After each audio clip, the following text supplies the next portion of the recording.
Welcome to the Hendricks How-Tos. I'm Sibylle Meder. I'm a filmmaker and big leap coach. And today's how-to topic that I want to bring to you is listening filters in creativity. I'm here in Ojai with a very sassy bird of paradise plant behind me. And it's a beautiful day, and I've just come from a creative project, and I'm in some creative projects, and that brought up the idea of, hold on, what happens with listening filters and creativity? So those of you who've been in the Hendricks world for a while know already what listening filters are. And for those of you who might be new, I just want to give a little brief introduction to what is a listening filter. So as the name suggests, something is being filtered, and my listening is filtered.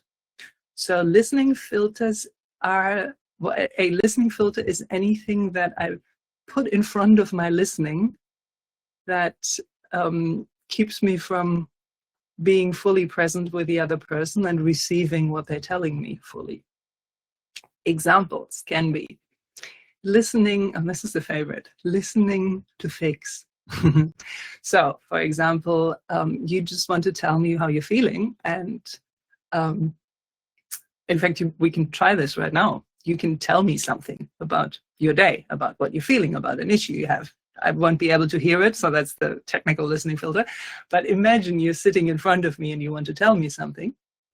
And I go, oh yeah, you know, what you really should do is, I have this thing, I tried that out, and I recommend that you do that too.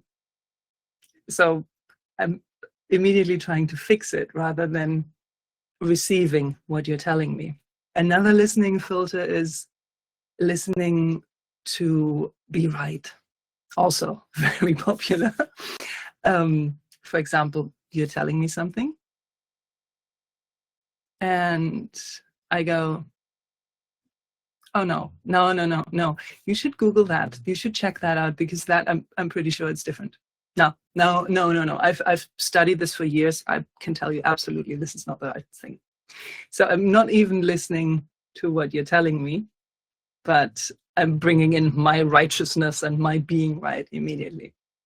So other listening filters can be listening to control, listening to hear whether I'm liked, listening with needing to be liked. I'm putting the need to be liked as a filter between what the other person is saying and myself. And all these filters take me out of presence. They usually are fear-based. They are fueled by fear, in other words, by adrenaline. So when I'm listening to someone and I'm checking out whether they like me, and have I said something wrong, and what are they saying now, and how's the tone of their voice, rather than receiving what is coming from them. And the other example, when I'm trying to control what is the narrative here, and I'm listening for, are they actually following what I told them? Are they doing what I said? Are they with me? That would be listening to control. So all these filters get in the way of authentic communication, of authentic presencing with another person.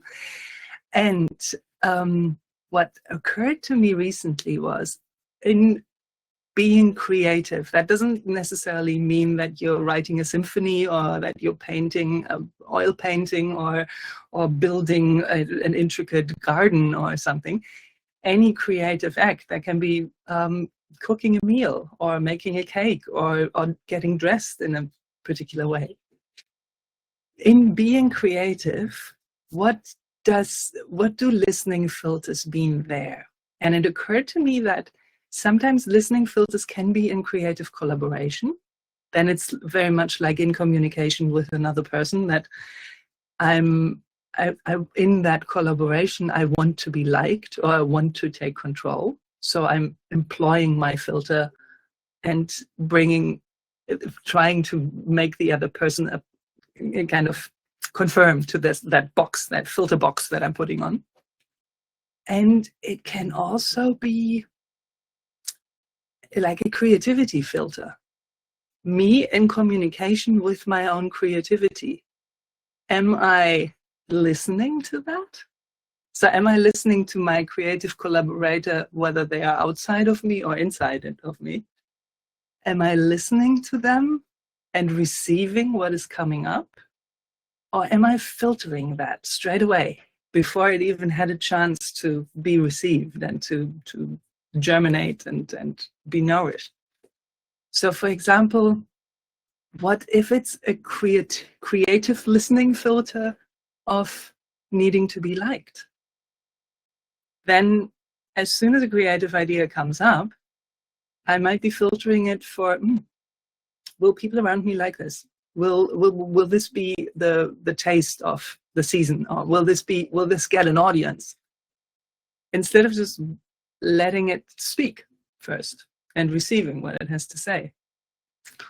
And this can be true for the symphony you write or the soup you make. Same thing. If you want to make a soup and you're thinking of, will this be like? There is a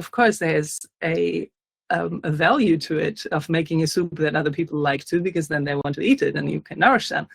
And sometimes you might want to experiment, and sometimes you might want to do new things. And immediately applying the filter of, will this be liked? Kind of, to me, that feels in my body like a little bit of like a souffle that goes down.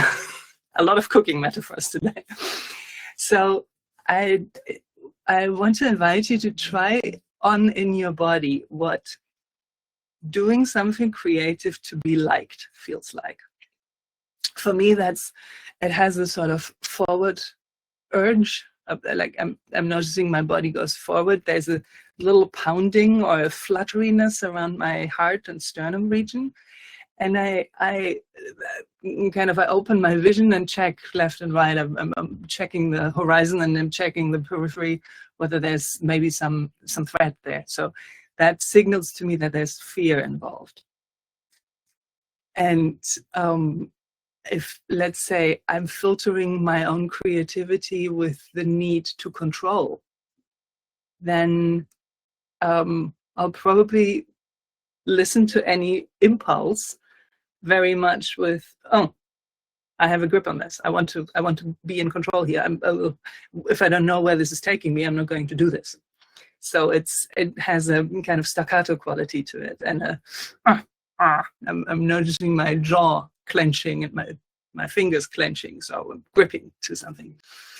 And another listening filter, or a creativity filter, if we want to apply that, could be wanting to be right, creating something the right way.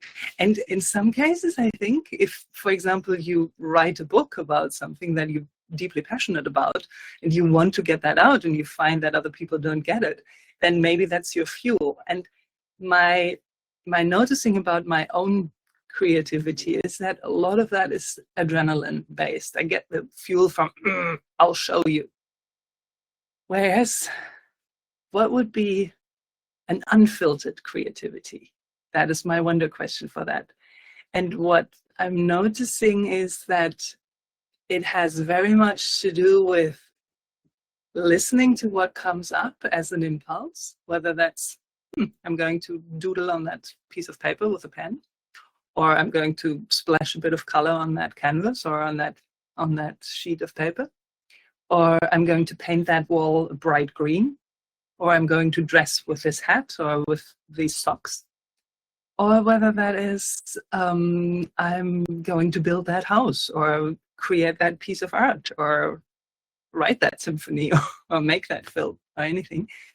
Listening to the impulse and letting it flourish first without checking, will this be liked? Will I be right? Will I be able to control this? Will I be able to claim a certain position in this? Will I be able to confirm my point of view with this? This is how it should be. Those would all be filters I put on top of it. And if I breathe into it and presence myself with the impulse, the creative impulse, like that, noticing that all of them seem to be coming from in here, from my core, a little bit further down. You can't see it on camera, like where my solar plexus is, and then out of my core. And if I presence with the impulse, if I'm just allowing that impulse to come out and listen to it and check what does it want to say and get curious about it, then that might be creativity just for doing whatever comes up in the moment and playing with that. And then it becomes very much not art work, but play. So I invite you to try that out with any creative project that you have today, to apply presencing to your creative project and check whether there's a listening filter. And if that is there, then you can make it bigger and can really take the stance of it and then maybe let go.